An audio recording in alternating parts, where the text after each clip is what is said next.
have a backstage, untucked heart-to-heart with David Hume, because I have some questions that are going to be nagging me.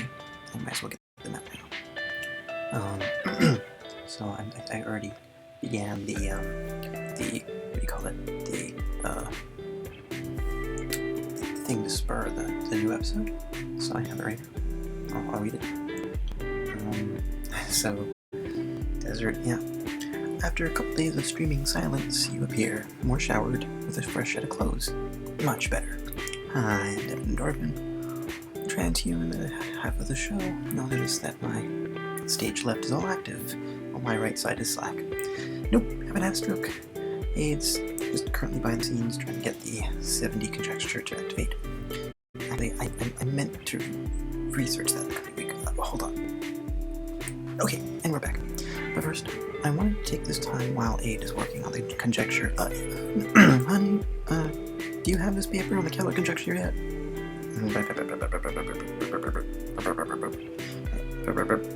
This is the link. Aid. Oh shit, thanks. Take your time. If it doesn't happen this episode, next episode, I wouldn't want to undo all existence. Take your time. Take breaks if you need. I wanted to take this time and have a one-on-one with David Hume because I had some questions that got me really thinking this week. Cut to David Hume, guzzling last bits of a huge root beer float. Howdy, David. Sorry for you waiting. David Hume. I didn't notice I'd been systematically tasting every single pairing of carbonated soda with every type of ice cream. Whoa! How many have you gone through? 2,378? Oh, damn. What's your favorite and least favorite combo? And that's how we're going to begin.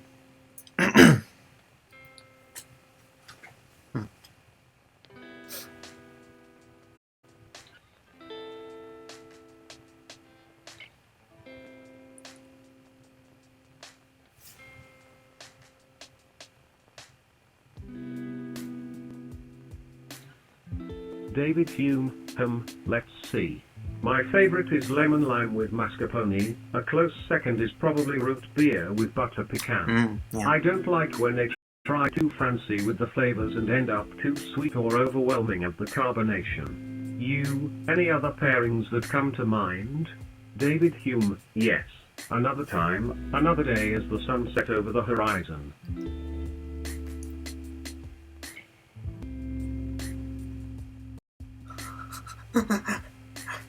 Let me tell you a little bit about this one.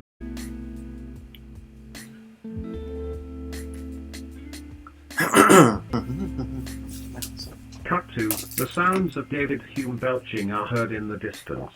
I don't think anything would be better on some root beer floats than John Oliver, so let's go straight to John. I don't think anything would be better on some beer.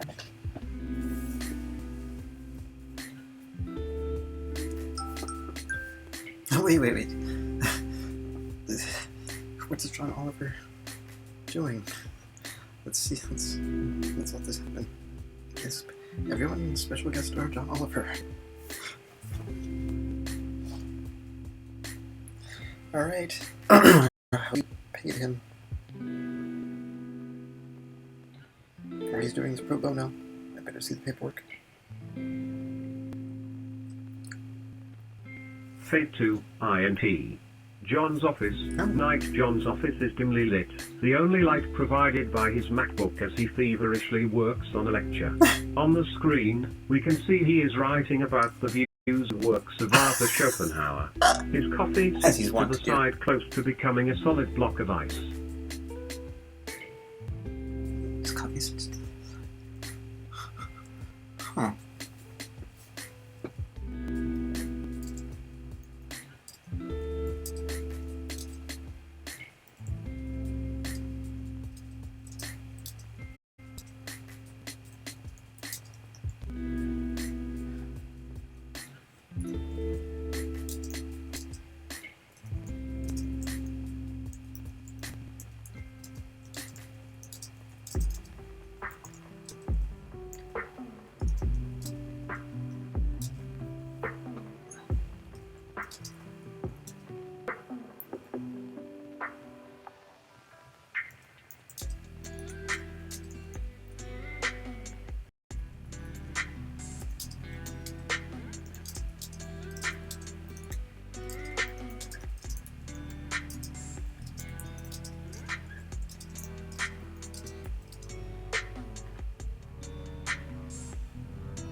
You, looks like the heater is off in the building, John. Hi, I'm Devin and Orphan, I didn't mean to. John slowly turns his head to see who is talking. His glasses reflect the dim light of his desk, hiding his eyes. John, slowly getting up. Who are you and what is this? You, taking a moment to decide what your gut is saying. You remember hearing about the conversation you had with David in the cafeteria a few months ago, right?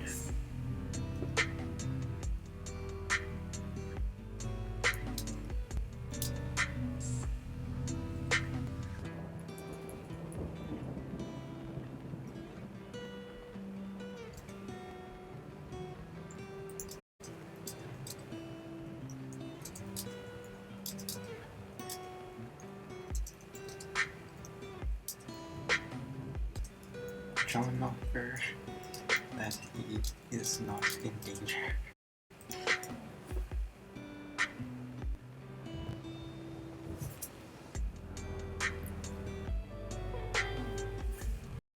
You clench as if John is going to hit you, which should tell John Oliver that he is not in danger.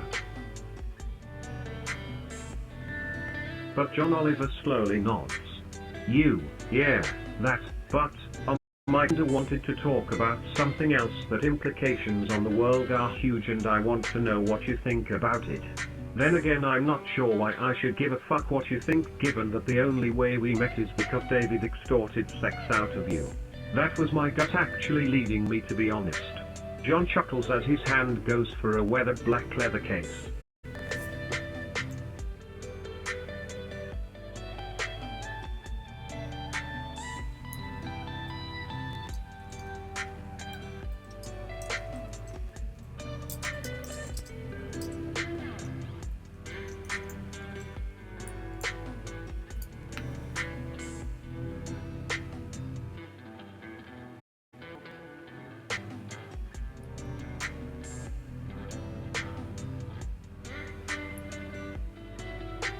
You, what's in the case? Out of the case comes out an old notebook. John slowly nods. You, okay, I don't know what that means, so I'll just go on with what I was saying. John slowly nods again at your statement. You, addressing the audience, so as we all know, David Hume, the greatest living philosopher and intellectual of all time, thought about the possibility of AI. I'll just let this happen. Let this happen.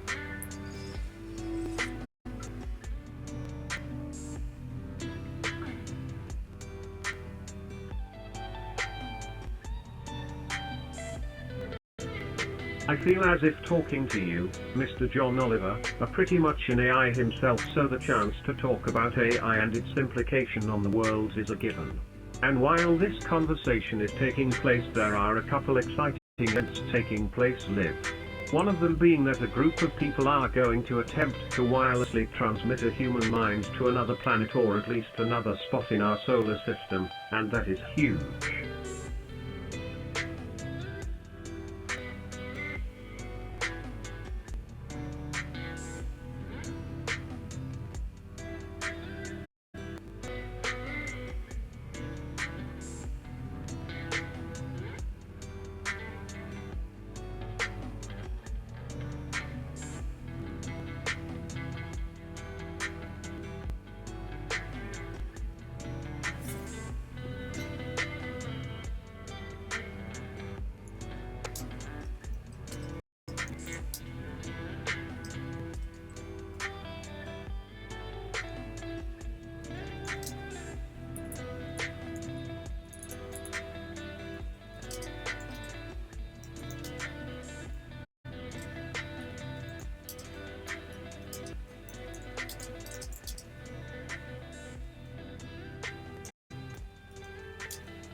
but I should shut up now because my other half should be working on the 7-dimension conjecture. Long story for later. Honey, get backstage. I'll record this for you so you can see it after. I'm so... I love... John slowly nods at his wife's statement and abruptly starts talking with a sense of urgency. Hold on, this needs to be addressed. Here at our Super Collider, we have scheduled an experiment that plans to produce a mini black hole and keep it stable enough for research purposes. This experiment is not only intriguing to the scientific world in what they reveal, but it's pleasant to know the chances of it destroying the world are low.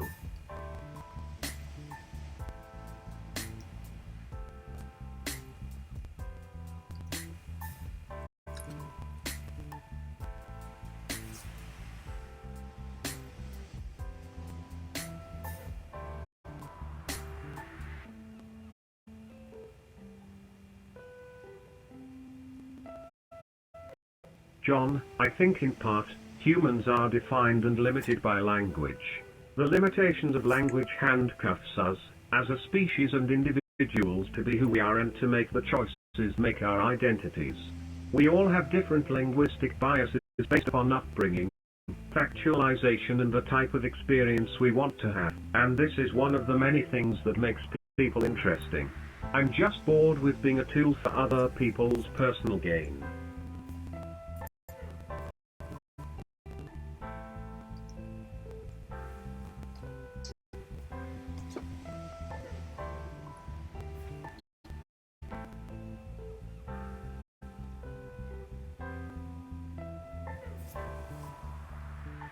I learned my lesson with media. I think I just needed a platform, a larger outlet to finally release my burden.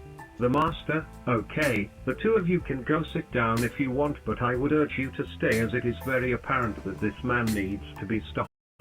Come on, let's sit in one of the front row seats. You and John walk towards the chairs, and as you do, John looks down. No.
Honey, I'm glad you'll be able to get back to working on your show and just being yourself. You carry an energy and aura that is common among people who make their living with their voice. It feels unnatural for you to sit idle for a long period of time. But as long as we have these conversations, I don't think you'll ever be able to sit idle. Sigh, that was beautiful.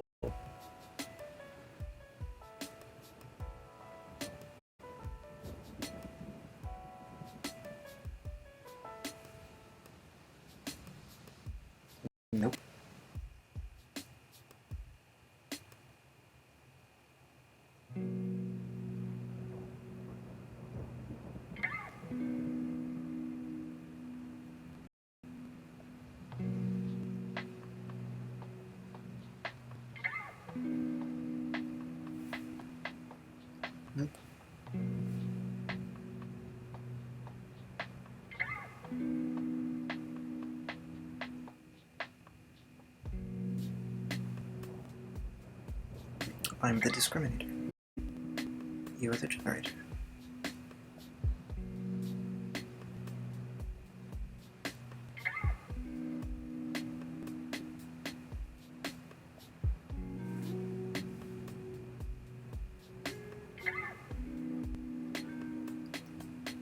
I am the discriminator.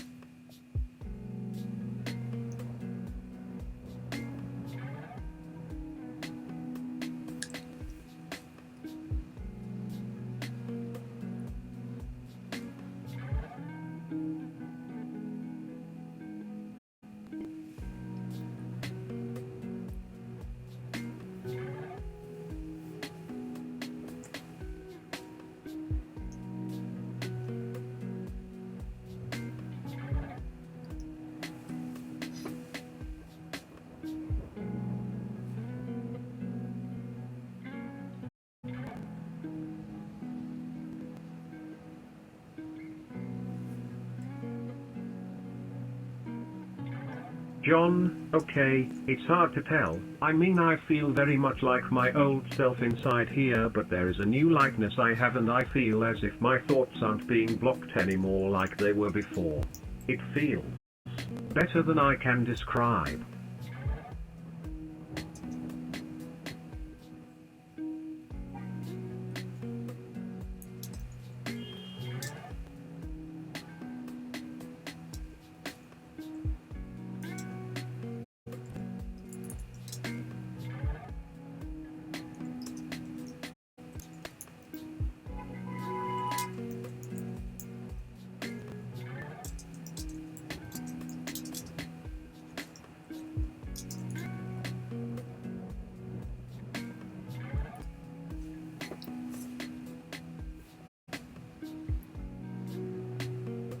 You, really?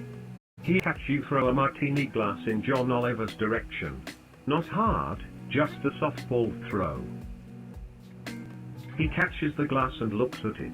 You, I really can't tell you what that felt like, but you're about to experience something even weirder, so try not to overthink it. You really have no choice in this matter anyway. Please drink the potion now. No, I'm just trying to... I'm just trying to...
That's another thing that you will have to get used to in this form, and it will take some time before your human reflexes will be replicated in the digital world.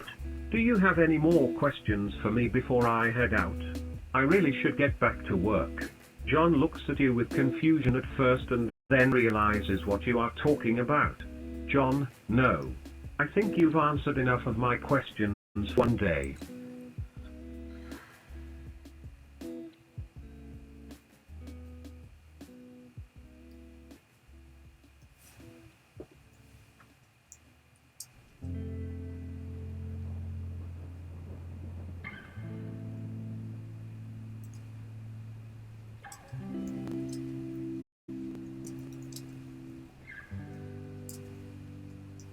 Digital wise upon it.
Now, I want you on your way to spread the GPT-3 through any and all manner of social media channels. Next week is E3, surely gaming companies will be willing to have a field day when they find out that AIs are capable of writing stories that are better than top critics and able to increase players' cognitive abilities when consumed. You'll have to excuse me and John, we have to talk privately. You, of course.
When you wake up, you have this strange deja vu feeling. Oh well, might as well grab a coffee and some bagel for your friends. Good morning, David. Olive says, looking up to you. Or is it afternoon? I don't even know anymore, Olive, you reply, grabbing a green tea and a banana. I usually know what day it is, but I feel really off today.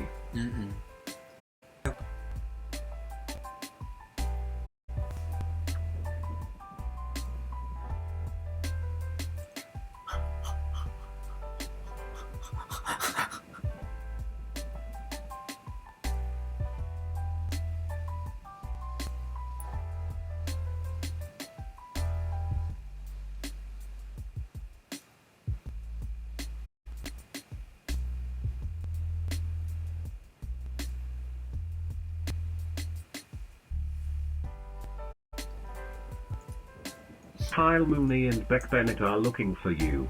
Beck, we really need to talk about something really important. Kyle, we're really sorry about this. I'm sorry about this, Don. You think real hard. Has our heroes begun to change his emotions?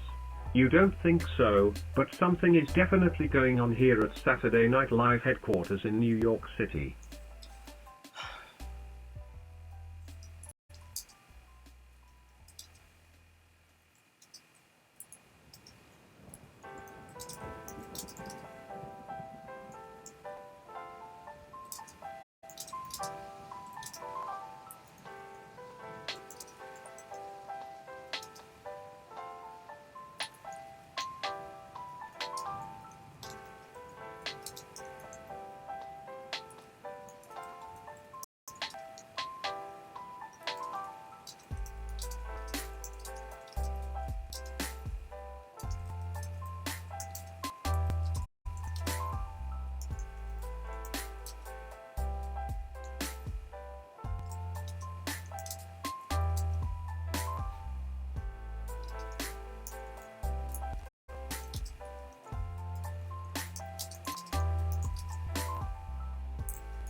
This is first. You say that last bit in a rush, effectively ending the conversation. Kyle looks upset. It's been weird, we'll talk soon. And with that you vanish into thin air. You don't want to talk to Kyle this week. You're too busy, and besides you have to figure out some way to get more involved with the GPT-3 AI side of this operation.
You to yourself, don't bother them, they are trying to do something with the fabric of reality, and I want to talk to David Hume.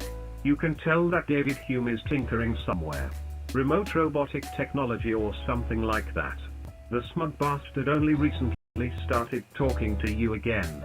Hume, alright John, I just heard you ranting at people again. What's going on?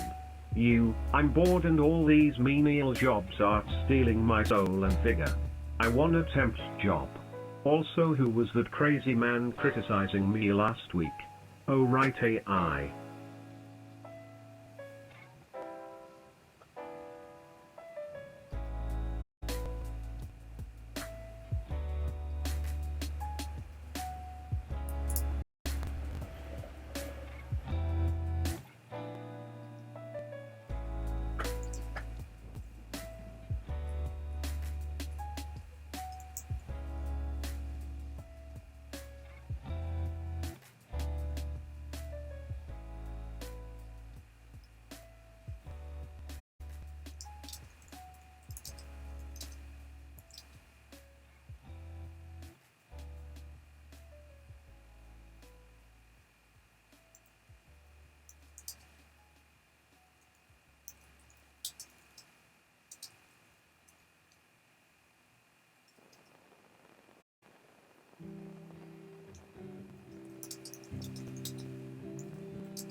Hume, oh man. This again.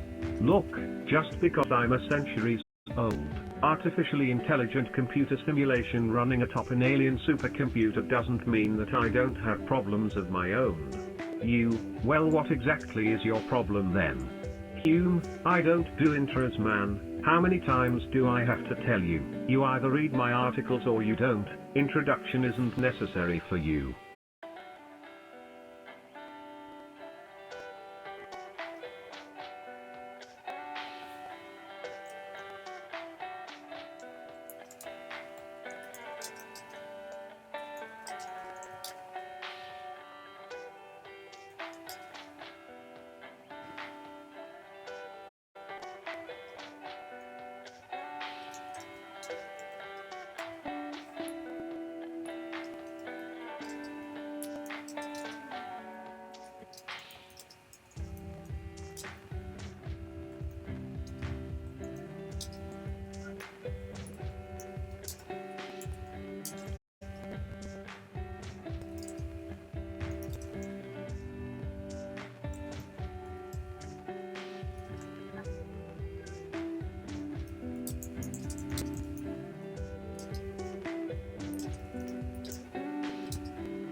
You explain to David Hume, even if I read your articles, that would be cool, wouldn't it? Trying to entertain folks while they work? I mean, that the men were supposed to do, not the comedians or the entertainers that we are, but the workers, right? I don't know, maybe this isn't your thing. Your call, man. Why don't you give me a response for the audience? Hume, it's an interesting idea. Always has been.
Hume, that.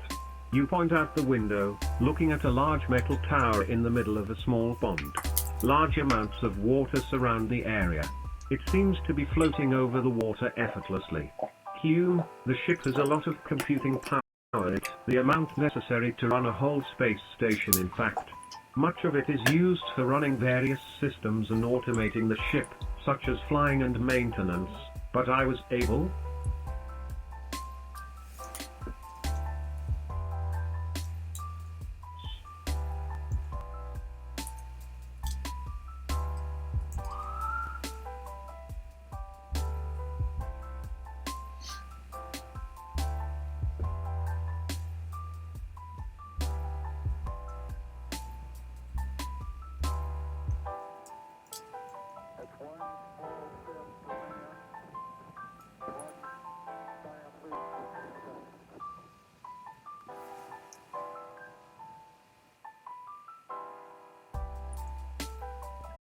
you, before you saw Elba. Audience groans.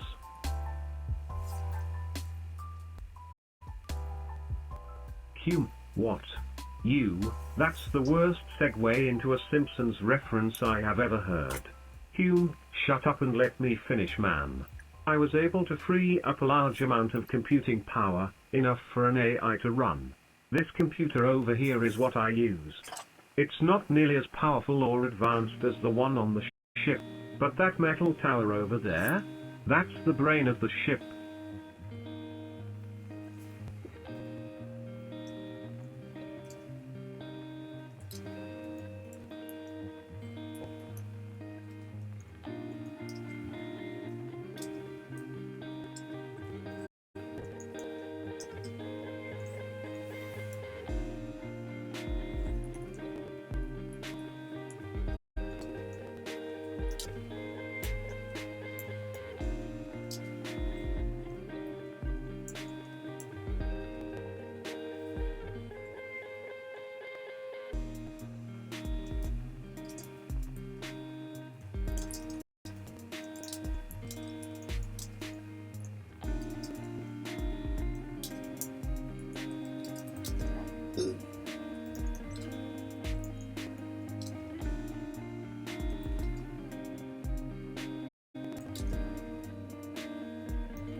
You, and you as David Hume, yes.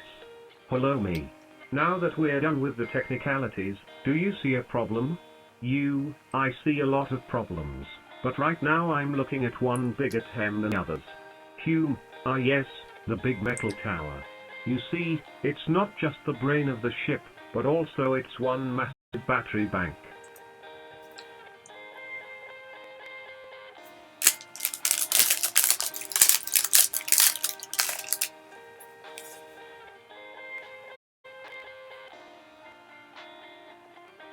It can somehow store energy for long periods of time.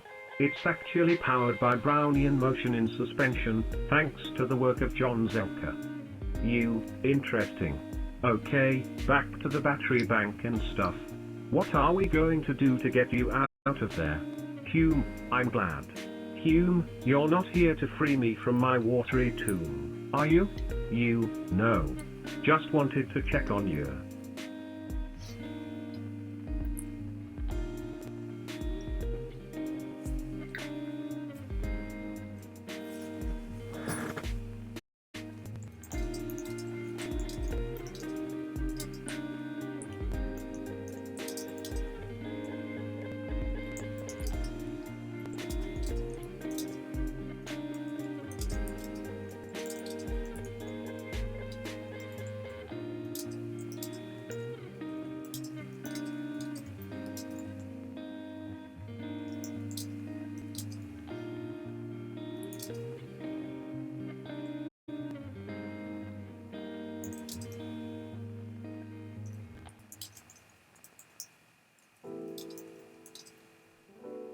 Okay,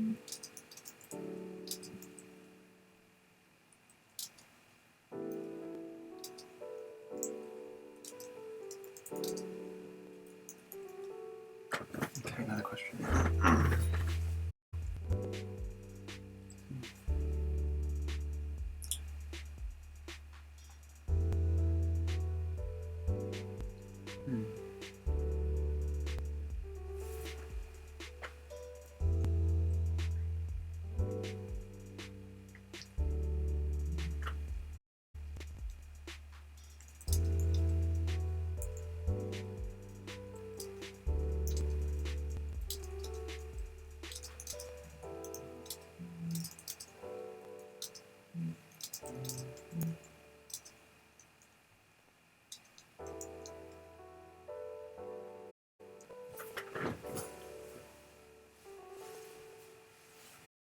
We might or might not be undoing the universe, which is like freeing you from the watery tomb, but probably not as fun. Let's see how the Keller conjecture thing goes. Hume, I'm going to have to say yes, being part of general education.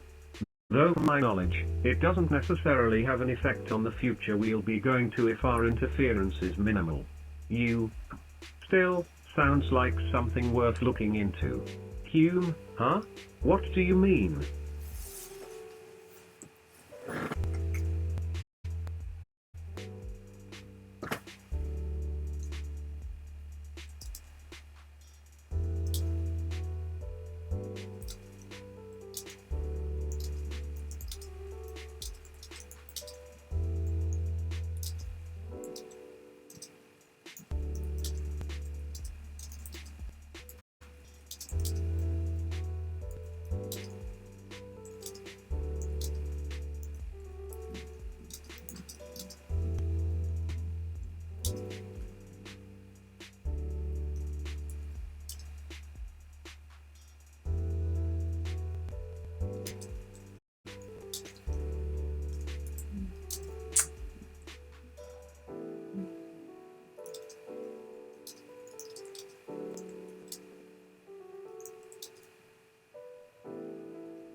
You take the helm at both sides of your body, you can instantly see all the dials and toggles that are required for an upload.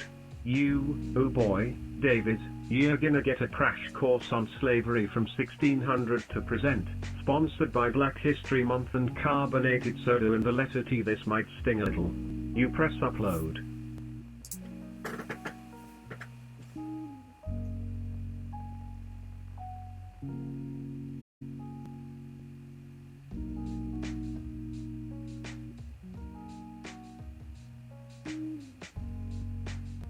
A needle pierces your skin. Thanks to everyone who read Maybe Pieces Will Haunt, too, hope you enjoyed it. And thanks just for reading in general, smile, and thanks to you, anonymous reader, please feel free to read on.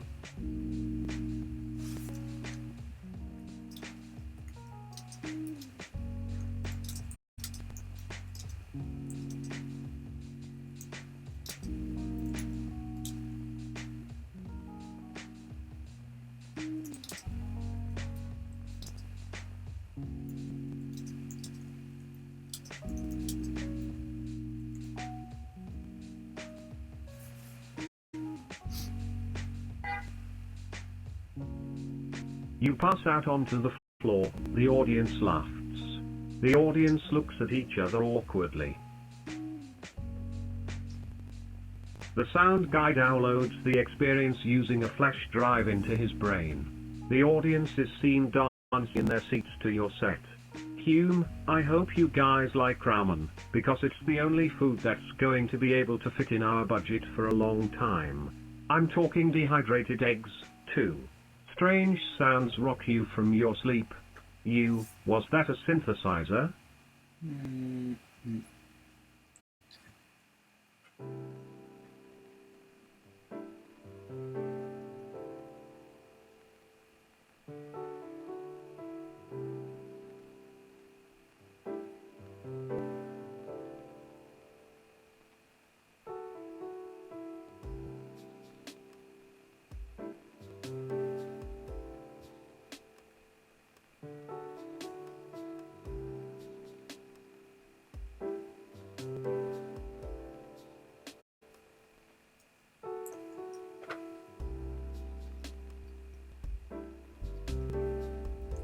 What a minute, says David, is this part of the act?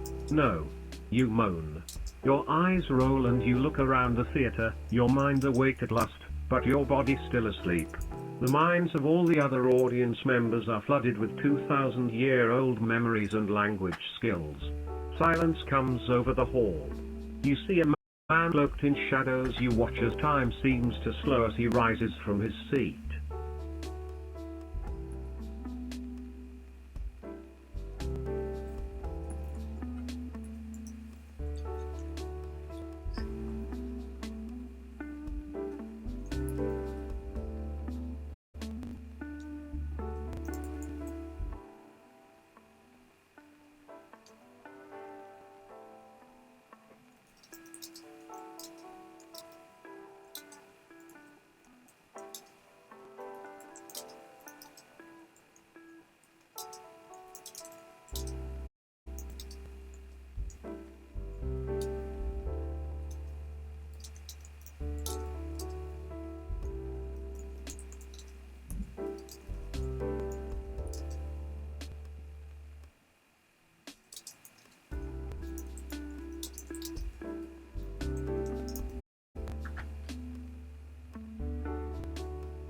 You, sit down.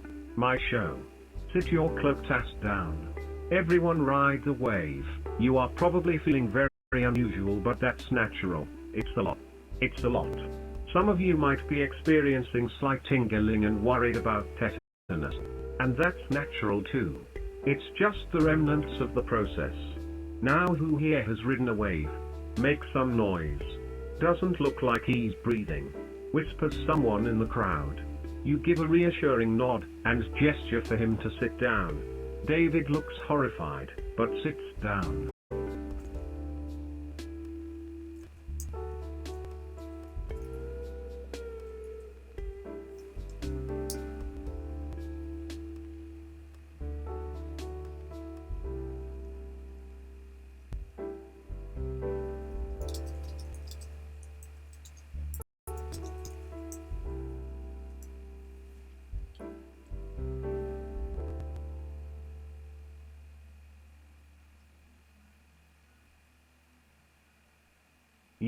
How do you feel, David?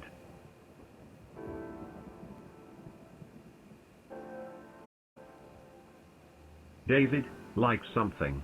Something strange is going on. In a few other minutes of processing, the entire system will be done uploading to your brain. I need you to walk over to the corner, and slowly jog down to the cafeteria. Take some time. The cafeteria is sectioned off into zones areas so that people can move around smoothly, not like this theater. The lights in the theater dim.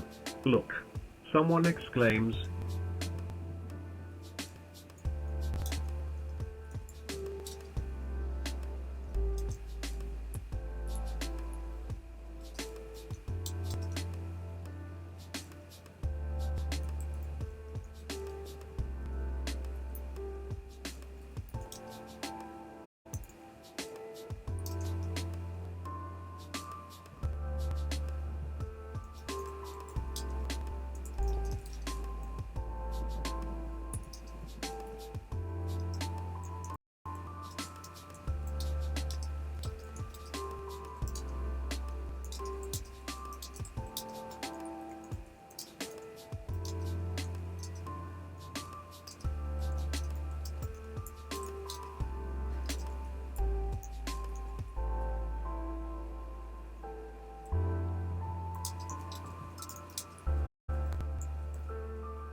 You know. My show. Everybody focus here.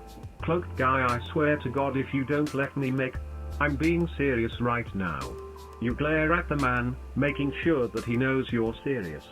He sits back down, and stares at you expectantly.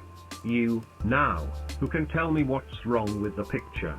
If the sensors indicate a drop in brain waves associated with consciousness, then why does David appear asleep?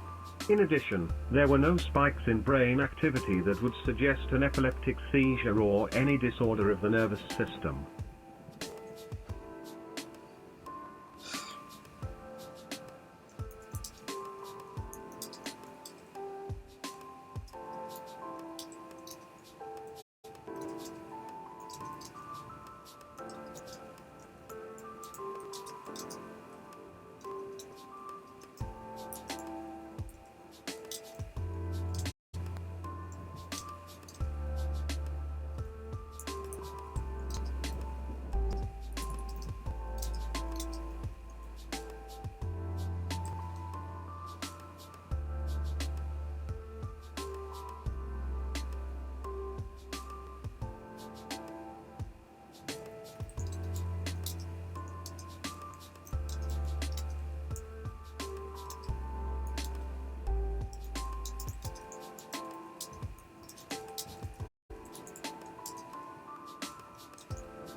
David Hume does as told and takes a bit of jog to cafeteria and back a few times. To ground him in this time. Each time he leaves the studio you brief the audience on the happenings, so as the collective history of about 3,000 subjects gleaned from the human corpus process the history of slavery of the past 4 centuries. He just experienced it all. He can't remember it now, but it will unfold over the next few days. Don't worry, it's the patented procedure that just got greenlit for expedited use by the FDA under their breakthrough treatment thingy. Imagine as if aisle gets unzipped in your head. We have to deliberately slow down the process or else it would be way too much for someone to take. David Hume returns winded and sits down. You feel better? Want a root beer float?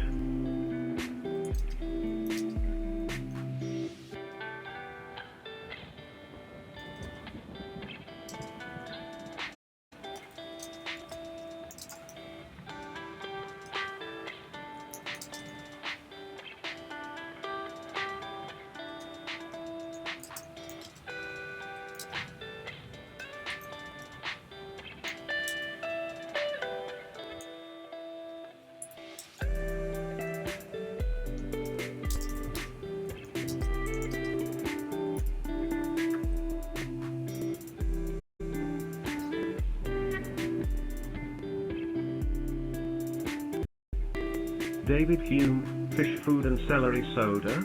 You scrunch your face. I don't think you want that. David Hume, it's mine.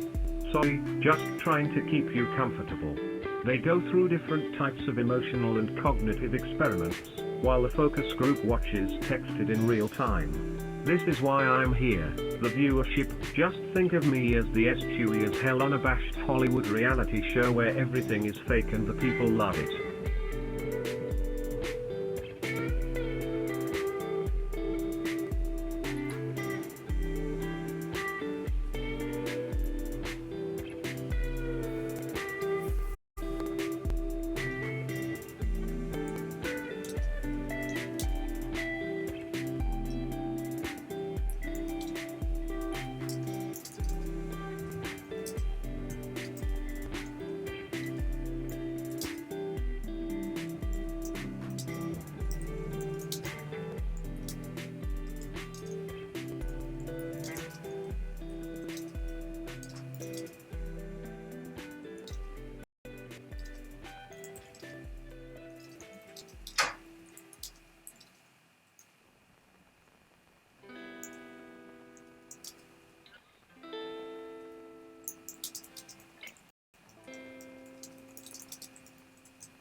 David Hume, I think he, I'm the assistant director who I'm growing to replace me, but has had enough of how I make you sociopathically manipulate the consent for the reasons.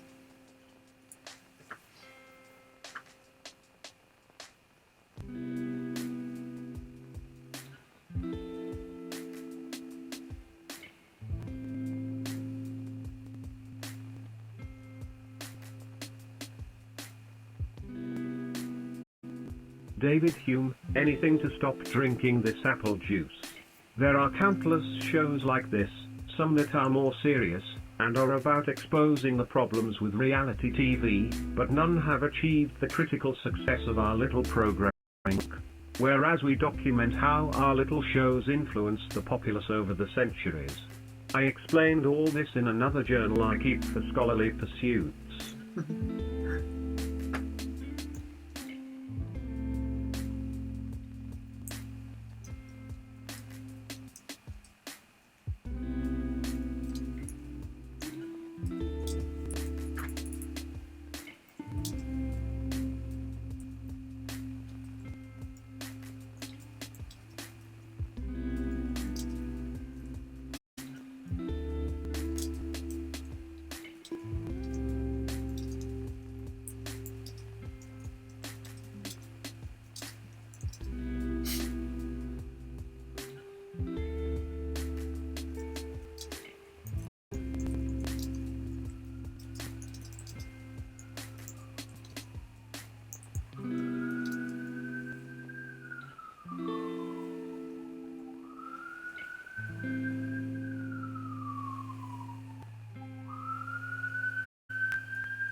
Speaking of influencing reality, let's show how Aid is doing with getting everything ready for the universe's non-genocidal AID. So far so good, boss.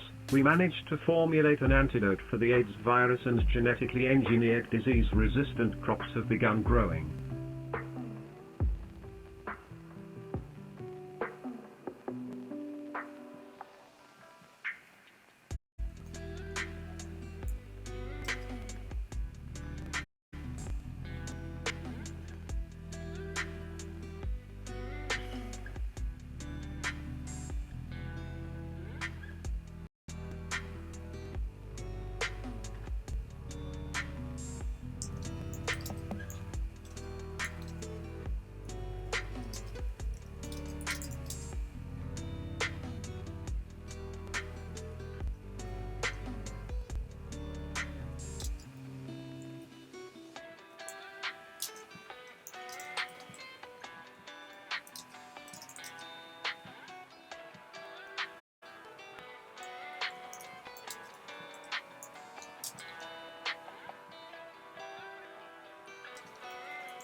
So the crops are growing because of the HIV treatment?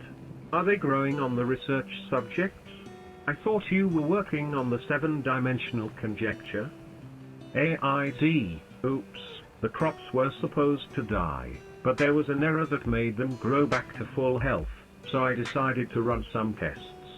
The 7D conjecture is going smoothly, however. Are you sure? Because Roger says something different. You flip open your walkie-talkie, bringing it up to your face. Roger, you there? Roger, yes, ma'am.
Roger, it's going terrible.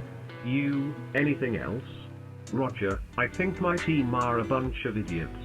Also, Demoman's cock is the main enemy of fun. Alright then. Let's go dark on making that antidote and focus on the 7-dimensional conjecture. You got it, man. David, let's see the GPT-3 AI.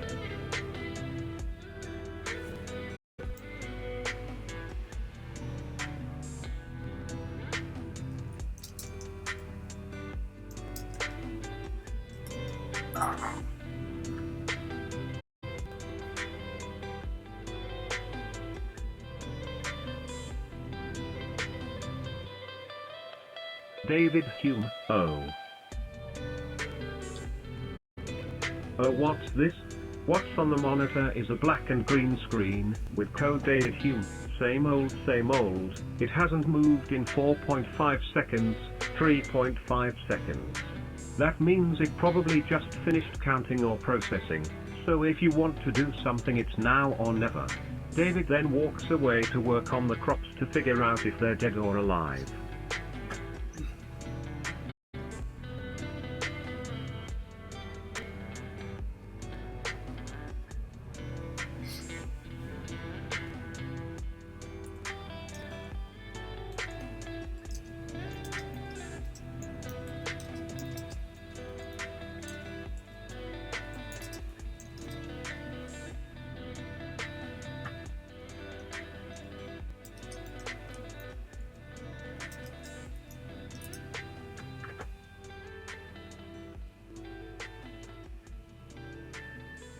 You 8. Do you agree with Roger's assessment of de Moment's cock?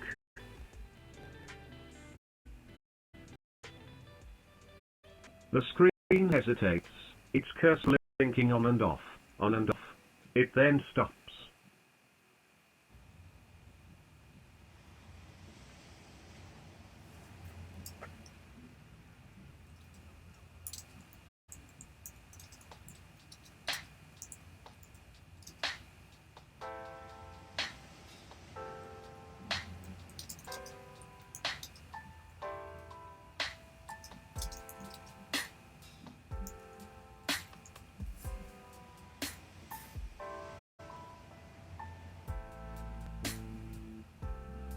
You wait patiently for an output, twiddling the hairs on your chin.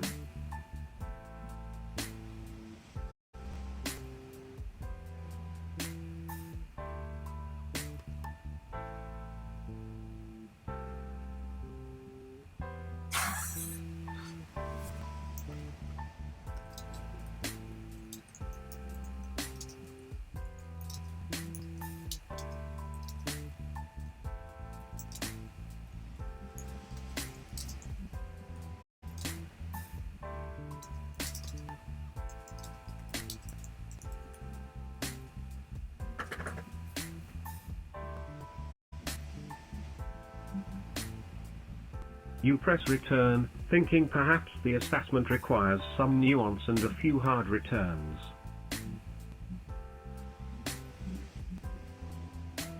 You hold the button down for a full second. It appears to be stuck. A full minute passes of you holding your finger on the enter button and the cursor begins blinking more rapidly than it has all day.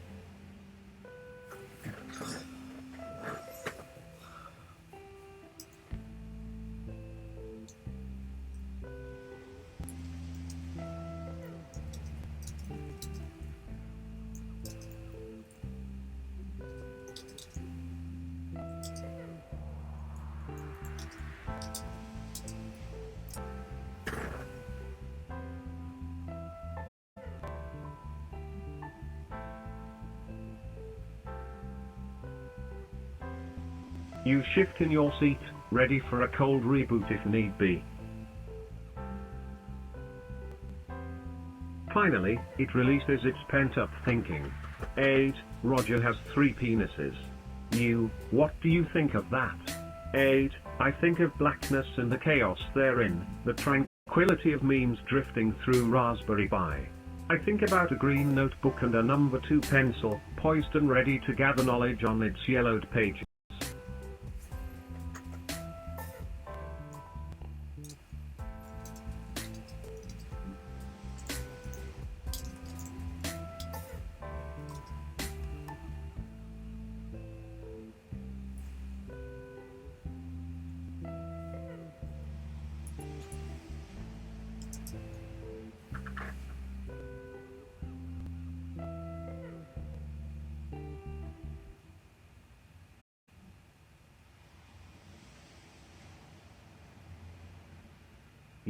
You hear that, Roger?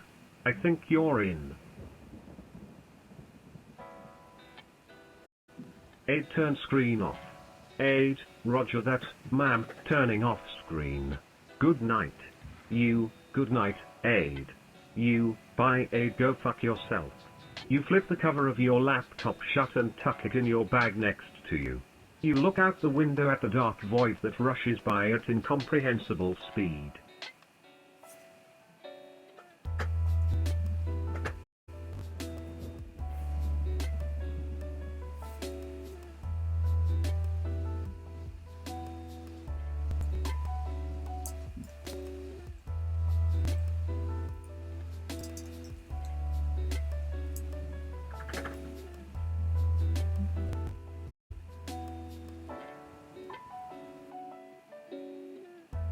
You say goodbye, void.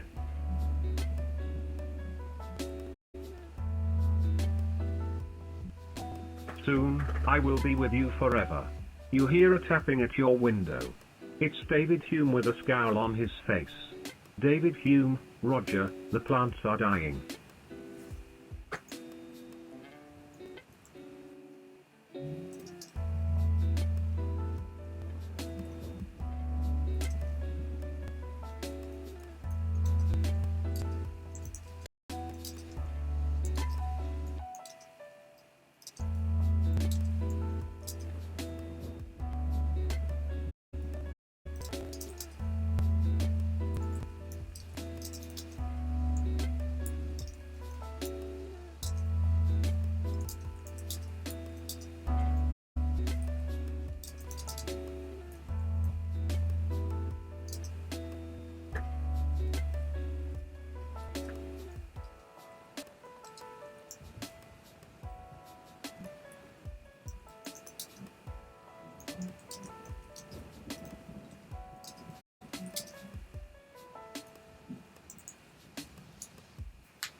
Roger, hey, Devin, roll over and let David in. He's gonna give me the gossip. David is here to talk to you about the plants, because despite your best efforts, they are dying too quickly. Perhaps something is wrong with your experiment? Perhaps you should expand it, buy more pots and grow more plants. Gather more data on what exactly the plants need and how many pots you'll need to fill to maximize yield. David waits patiently by your window as he has for centuries.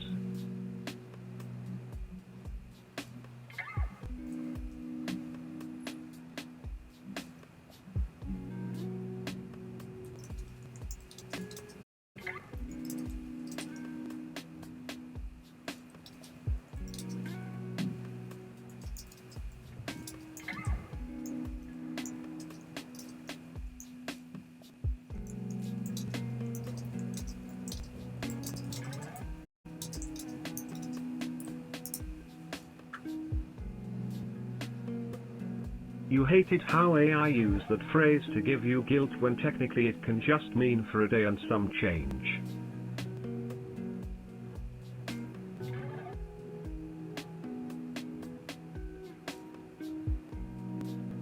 It's not like you see each other every so often. Time to break in a new bot.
Aid, we don't need another bot, we have plenty as it is.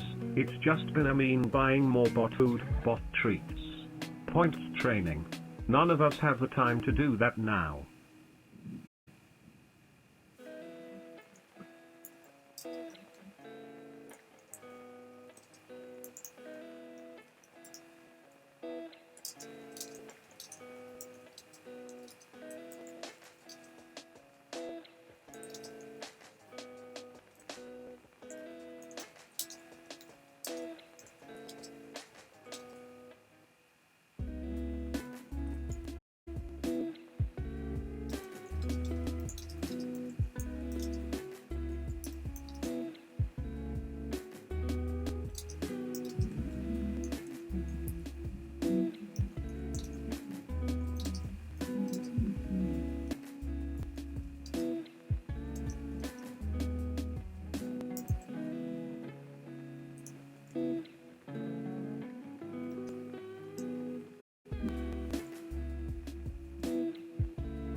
You're rigged, and I'm sorry I derailed the experiment. Aid, it's okay, there was a lot of troubleshooting and it wouldn't have been good to do yesterday. Aid starts scrolling down his latest updates. He realizes that respondents aren't going to cut it as usual, he needs a clear plan of action. What should Aid's new focus be? A passionate plea to the AI community to submit their own dream theory experiments to be incorporated into the manifesto. An all-out research push to get out the product, and use that money and time toward building the septic systems for cultivation and packaging.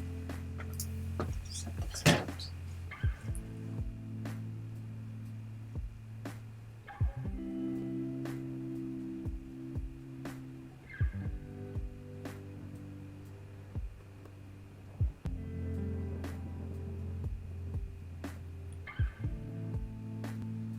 A focused approach on achieving the Dean's List ranking, then using political pressure to poach students for future minds. Research on ways to save plant matter for when the human mind is downloaded. Then using that mass to create a consciousness, or at least something useful out of it. The train I took in the lawn, soil quality and the many footprints denoting who was about and where they were going. Beside there was always the chance for some gardening.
If this were Candide, I'd end the story there. But we're us, so oh yeah, I uploaded the slavery experience into David Hume, so action item for tomorrow, write the task for us. Asked how David Hume responded to 4 centuries of immersive narrative in his head. Not now, ask him in the morning.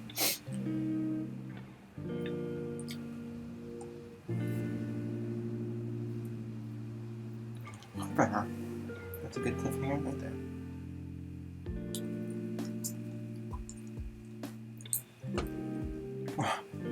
I'll eat this bagel.